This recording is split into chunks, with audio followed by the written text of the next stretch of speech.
Hey, it's Monday, and I'm Dominic D'Angelo of AdFreeShows.com, SEScoops.com, and BrassFreeMedia.com. Check it out.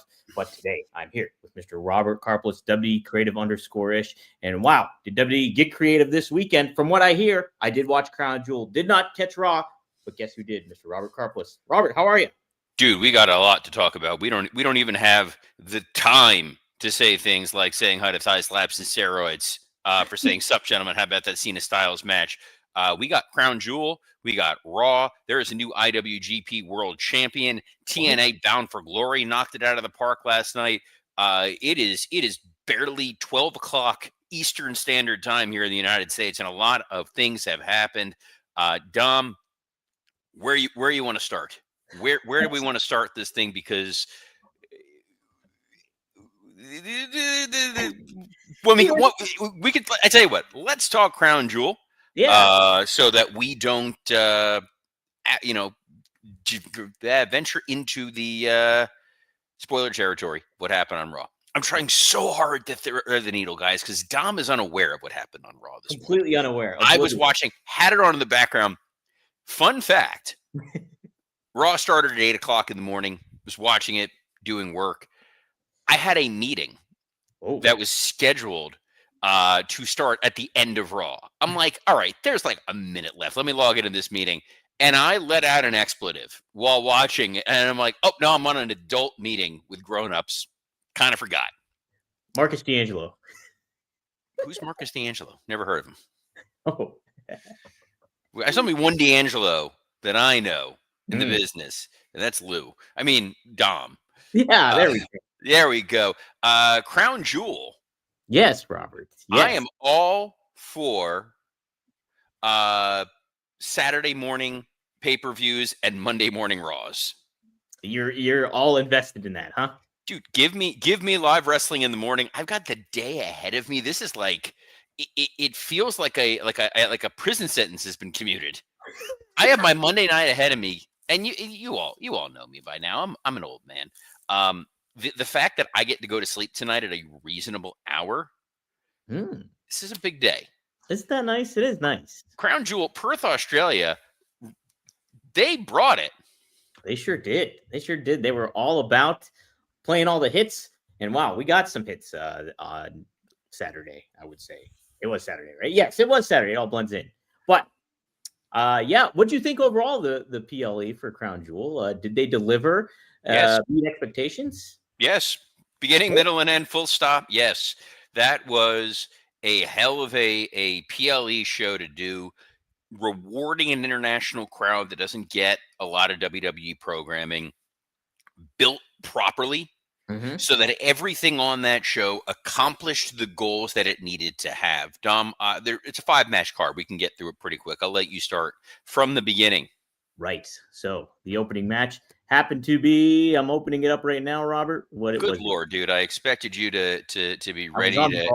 I thought you were going to have this like slipped in, locked in. You're a great producer. You got to be the perfect fit. And guys, speaking of the perfect fit, I was waiting. It was up while you were delaying.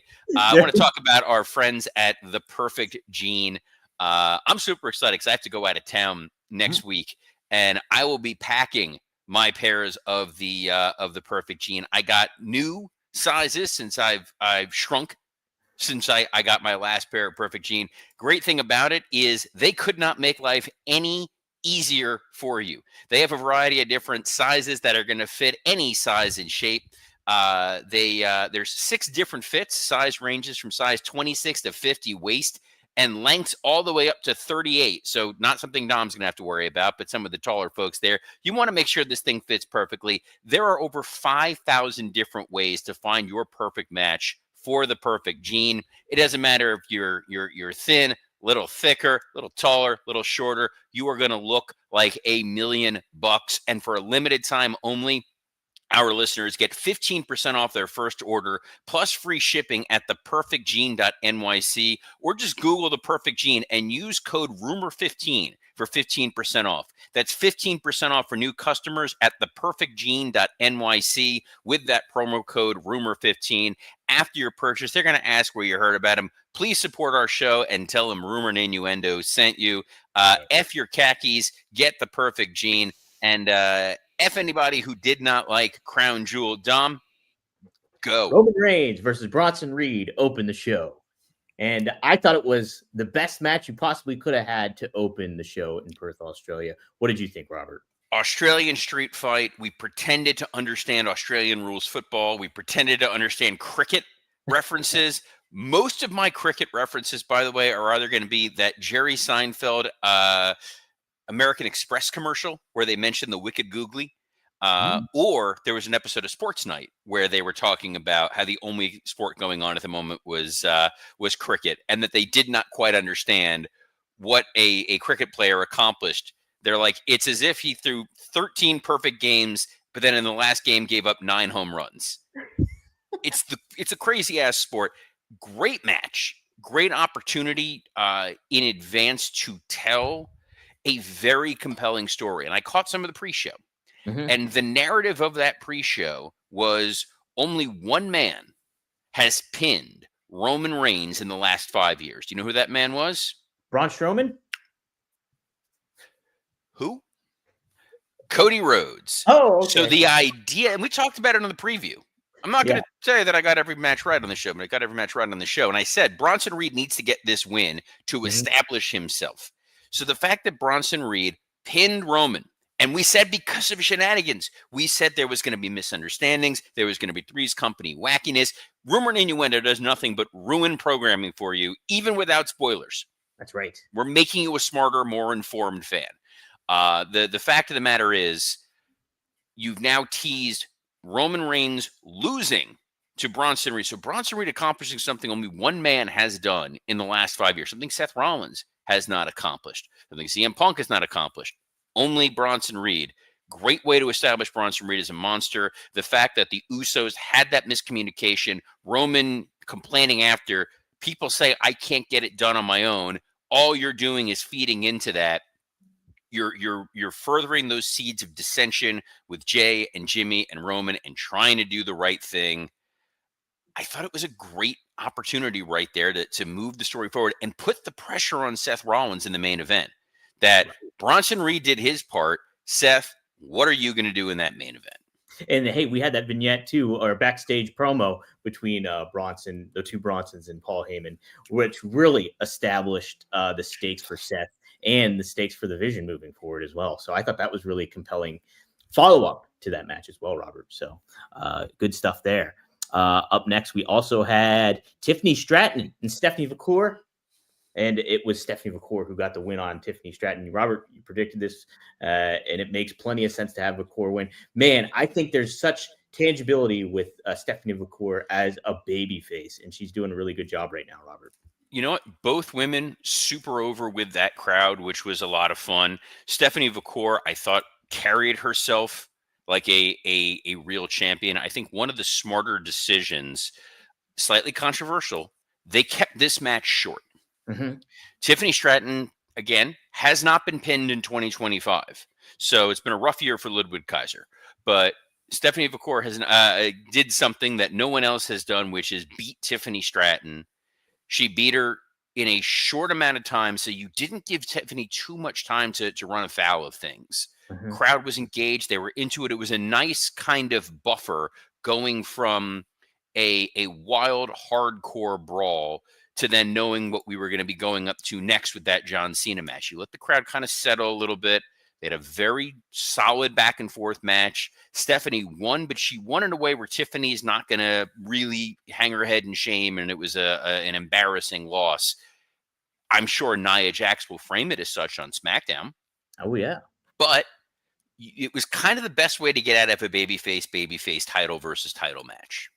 Yeah, I agree. I thought it was really well done. Yeah, and to your point, I think the shortness of the match elevated it in a lot of ways and opened up the doors up for a lot more. By the way, Devin Dowling has a comment here. It says, did you see there's a new show with Braun Strowman where he goes around and tries different foods? I'm surprised he can use the name Braun Strowman for it. So they actually produced that before releasing Strowman. They sold it to USA Network. That's why he's billed as Braun Strowman. I'm sure there'll be some sort of continued working relationship if this thing becomes huge. But we will see. And then we will see how Dom liked the next match. Yes, it was John Cena. It was AJ Styles. And it was a match to remember for a lot of those fans in Perth, Australia, and the ones viewing at home. Lots of homages back to a lot of former stars in WWE currently and not. This was a really, really fun match, Robert. A lot of people are giving it super duper high praise, calling it like the match of the year, match of the decade, even. What did you think, Robert? I was texting with the working stiff co-host, Mr. Scott Chapman, because he was also up Saturday morning, and I said this felt like the series finale of wrestling.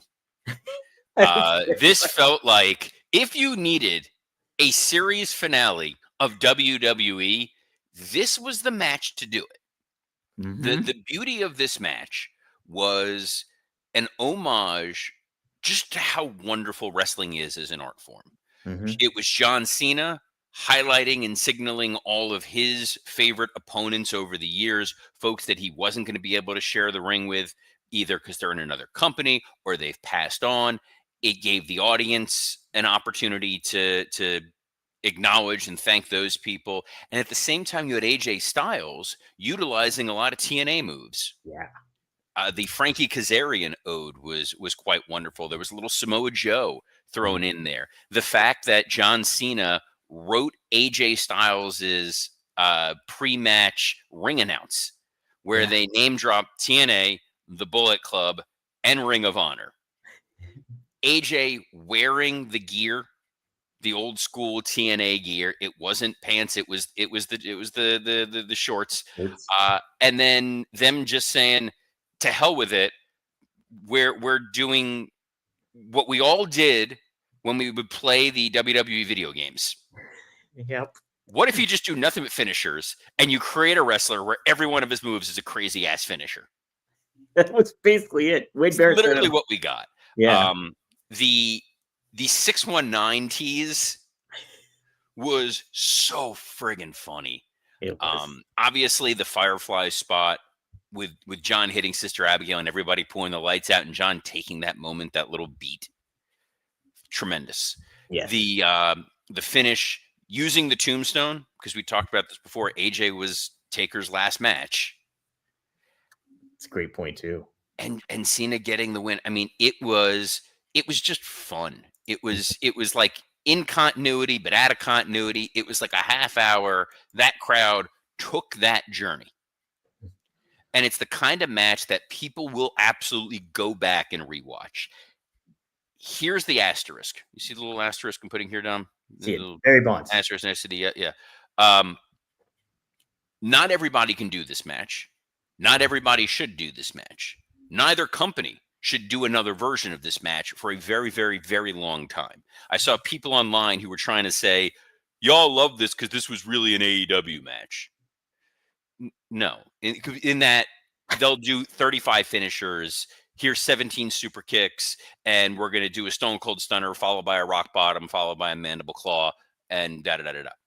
Mm-hmm. This was an earned moment. It was an earned storyline beat. It's not something everybody can go and do.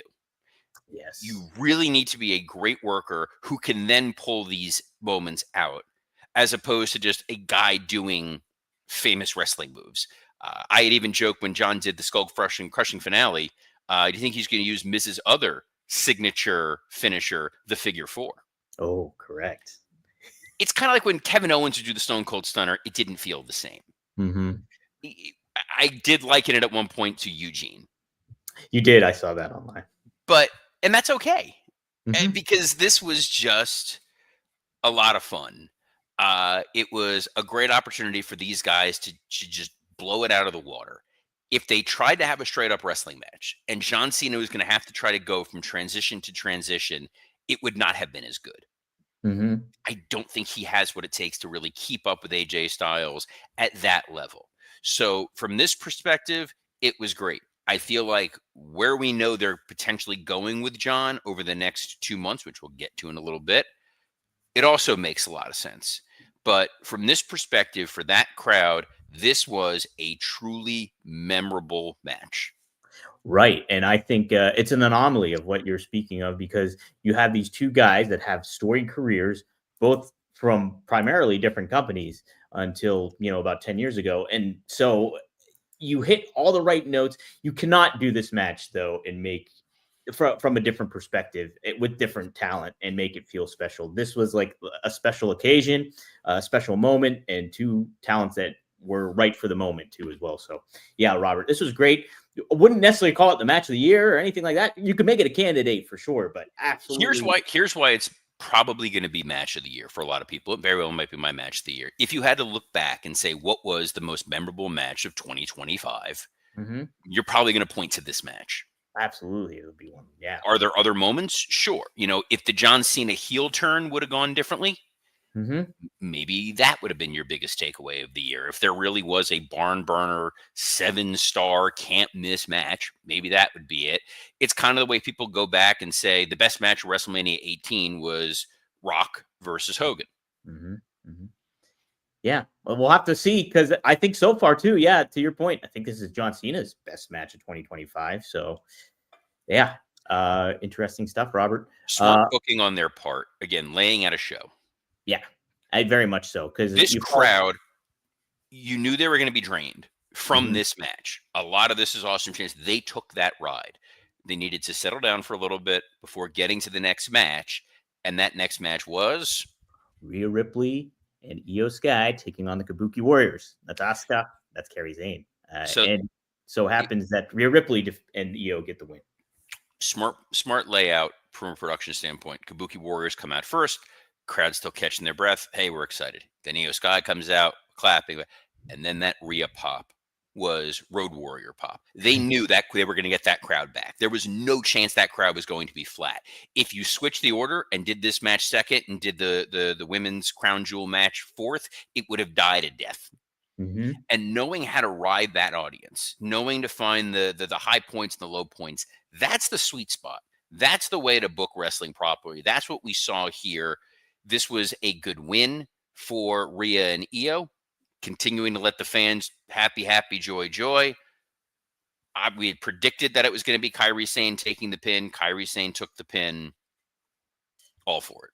All for it. We'll see how they follow up with the storyline itself, because we've had a lot of criticisms for what the Kabuki Warriors are doing. But let's get to the main event. If you watched Monday Night Raw, you saw how they followed it up, Dom. Ooh, correct. Sorry, I was censoring that for anyone who didn't want a spoiler, but nothing of any spoilerness there. But they did at least. They followed up on everything that happened on Crown Jewel. I'm intrigued to hear about it. But before we do, let's talk about that main event. Seth Rollins, Cody Rhodes. Good back and forth battle. It culminated with Seth Rollins actually using the watch he had to clock Cody, knock him out cold, and get the win. And Seth cut a mean promo afterwards. So what did you think of this, Robert? Good main event.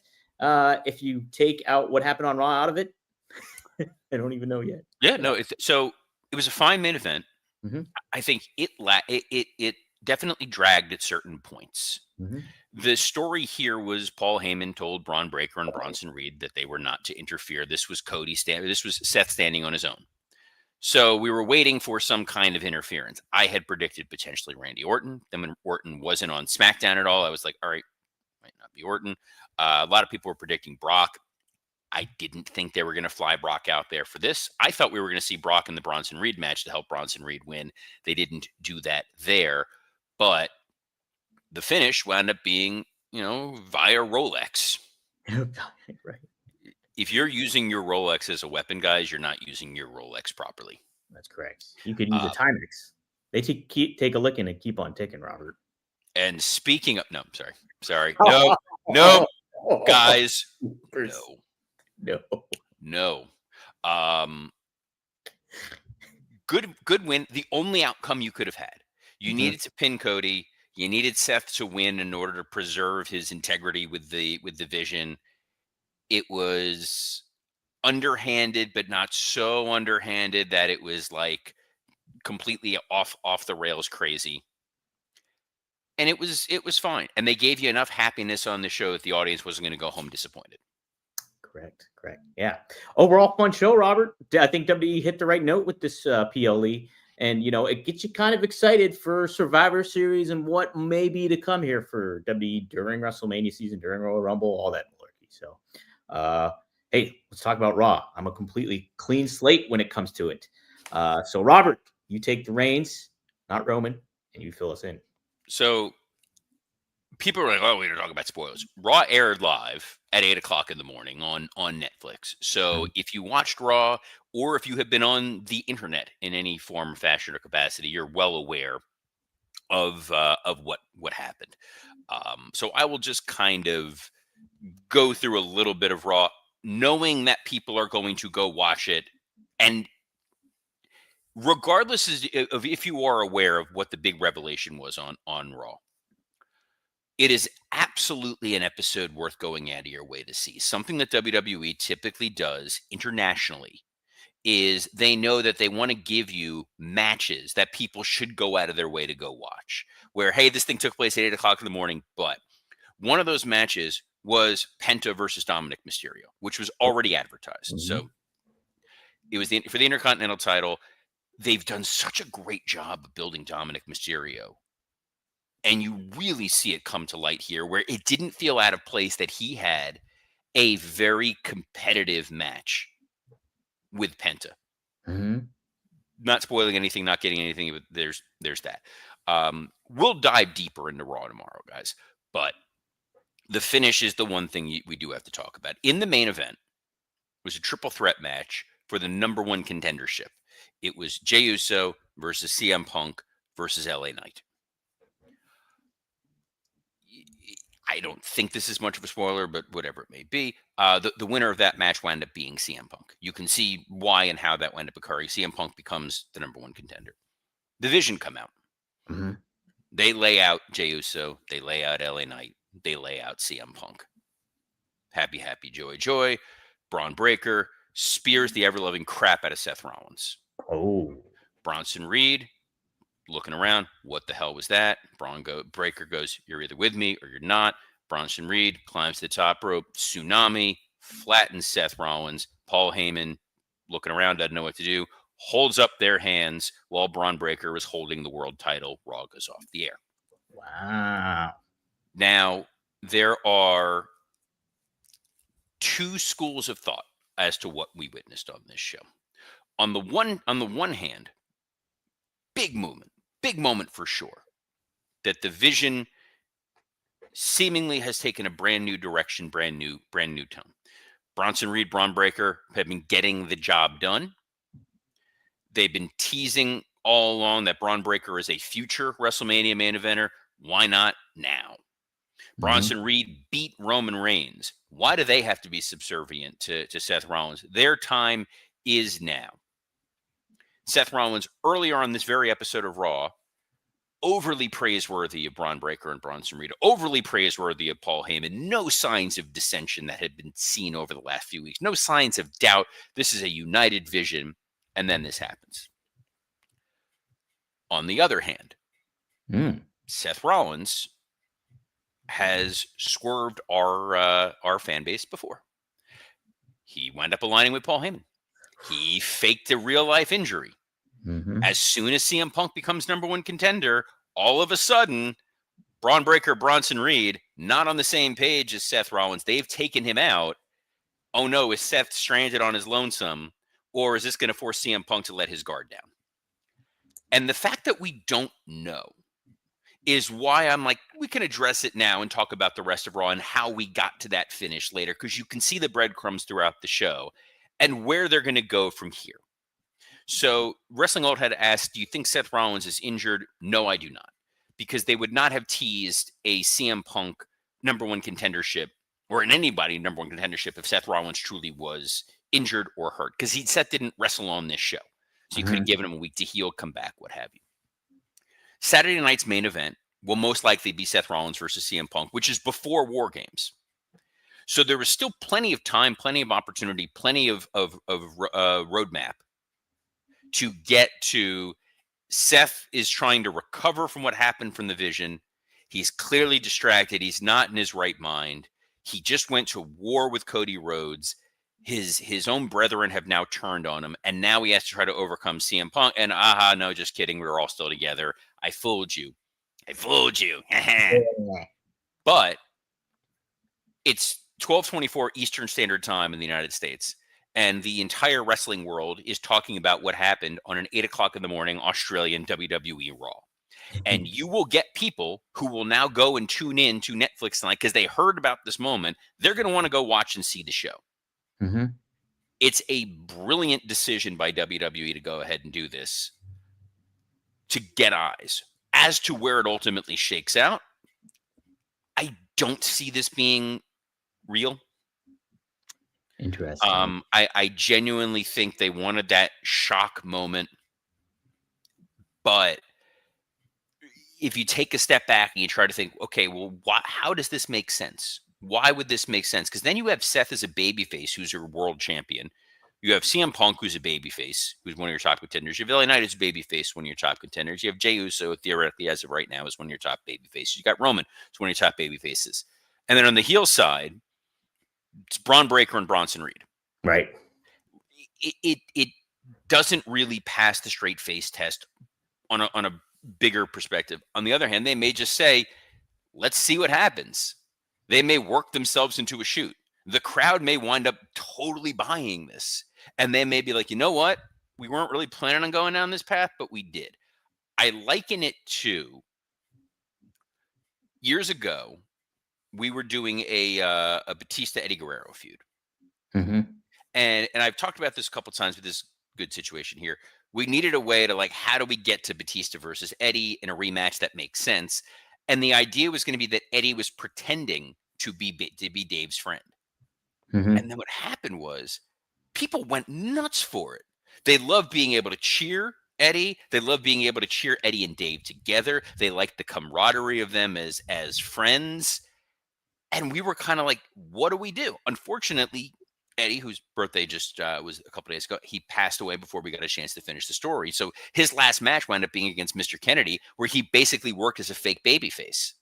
Wow. And, the plan, yes, was, hey, we're going to do this turn. But then it's like, but do we? Maybe we keep things the way they are. I don't think anybody expected Dominic Mysterio to be as much of a babyface as he is. And yet, here we are. Tiffany Stratton got over with the crowd enough that the crowd was just like, yeah, we want to yell Tiffy time. We're all for it. Let's see where this goes. There's a small possibility this was the plan all along, and that Seth's now a babyface, and this is where we're going. Feels more like this is a swerve, bro. But I wouldn't be shocked if they don't work themselves into a shoot. But something that is an absolute shoot, that is concrete, take it to the bank, carved in stone, so that myself and Mr. Dominic D'Angelo will be back tomorrow, as we are every Monday through Friday at noon Eastern on a plethora of platforms, including the WW Creative _ ISH account, the @Dominic D'Angelo X account, the @SE Scoops X account, and on YouTube on Rumor and Innuendo and ad-free shows. Dom, as soon as I finish up with this, I'm going to be recording a Patreon with Scott Chaplin talking Crown Jewel. I don't know that he's aware of what happened on Raw, so he and I will be able to give a slightly more expletive-filled deep dive on all that. So that'll be coming to your ear hole soon if you're a Working Stiff Patreon subscriber. But on behalf of the man who managed to stay spoiler-free for Monday Night Raw, Mr. Dominic D'Angelo, I'm Robert Karpolis. Best of luck in your future endeavors. I'm